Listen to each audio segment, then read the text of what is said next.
साधारण 1.5-2 महिन्यापूर्वी Parli railway police स्टेशनच्या हद्दीमध्ये तसेच नांदेड रेल्वे पोलीस स्टेशनच्या हद्दीमध्येही रेल्वेमध्ये सिग्नल टेम्परिंग करून म्हणजे रेल्वेमध्ये सिग्नलमध्ये बिघाड करून काही आरोपी ती रेल्वे थांबल्यानंतर त्याच्यामध्ये चोऱ्या किंवा दरोड्यासारखे गुन्हे करत होते आणि आमच्याकडे त्याबाबत गुन्हे दाखल आहेत.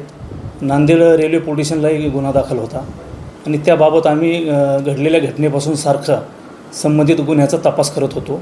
यामध्ये आम्ही परळी रेल्वे पोलीस स्टेशनचे अधिकारी अंमलदार तसेच आमचे संभाजीनगर रेल्वेचे LCBचे अधिकारी हे समांतर तपास करत होते.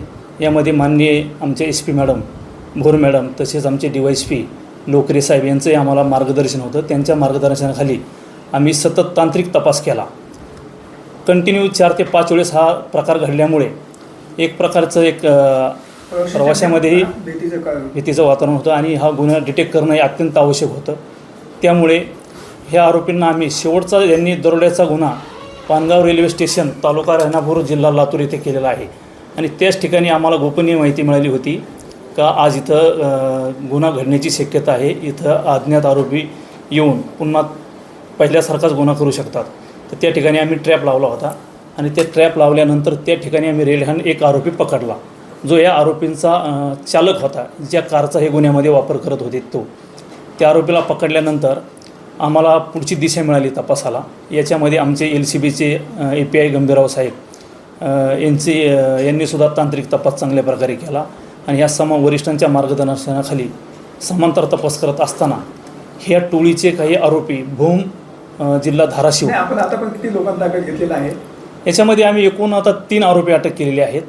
एक चौथाही आरोपी आम्ही एक सराफ व्यावसायिक आहे तोही अटक केलेला आहे आणि याच्यामध्ये एक जो मेन आरोपी आहे अविनाश उर्फ ड्रीम श्रीराम काळे हा सिग्नल टेम्परिंग करण्यामध्ये एकदम सराईत आहे.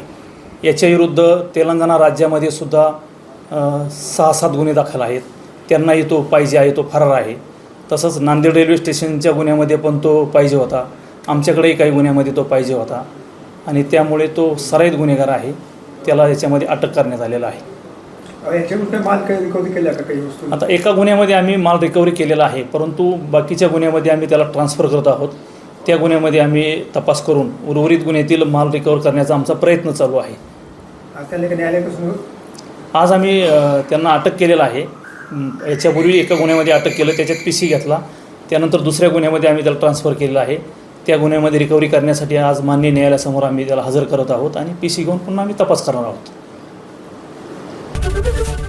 ABP माझा, उघडा डोळे बघा नीट.